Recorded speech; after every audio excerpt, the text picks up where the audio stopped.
జూబ్లీహిల్స్ ఉప ఎన్నిక ఫలితం ఒక అంశాన్ని బయటికి తీసుకొచ్చింది. బీసీలు ఎవరినైనా ఓడించగలరు అనేటువంటి సంకేతం బయటకు వచ్చింది. జూబ్లీహిల్స్లో రికార్డు స్థాయిలో ఒక బీసీ బిడ్డ విజయం సాధించడం నిజంగా బీసీలుగా గర్వపడాల్సినటువంటి అవసరం.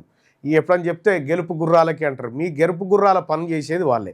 మరీ ముఖ్యంగా చెప్తా ఉన్నా, రెడ్లను ఓడగొట్టే దమ్ము యాదవుల దగ్గర ఉందనే తేలిపోయింది. అటు నాగార్జున సాగర్లో జానారెడ్డిని ఓడగొట్టిన భగత్ కానీ, ఇటు ఉత్తమ్ పద్మావతిని ఓడగొట్టినటువంటి బొల్లం మల్లయ్య యాదవ్ కానీ, ఇక్కడ జూబ్లీహిల్స్లో రెడ్లను కమ్మలను అందరిని ఓడించినటువంటి నవీన్ యాదవ్ కానీ, రేపు నల్లగొండలో కూడా జరిగే కార్యక్రమం ఇదే.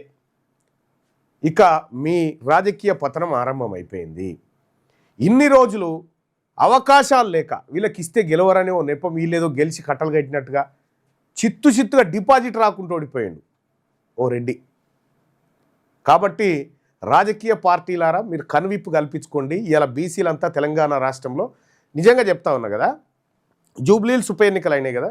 ఇప్పుడు జూబ్లీహిల్స్ ఉప ఎన్నికల పరిధిలోనే ఇప్పుడు ఆంధ్రజ్యోతి ఎండి వేమూరు రాధాకృష్ణ ఉన్నాడు.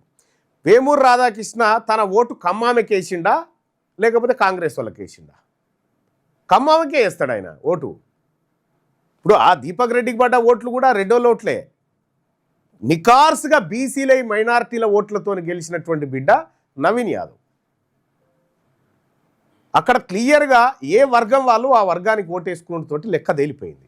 రేపొద్దున తెలంగాణ రాష్ట్రంలో జరిగేటువంటి రాజకీయ లెక్కలు కూడా గివే, ఇంతకు మిక్కిలు ఏముండయి.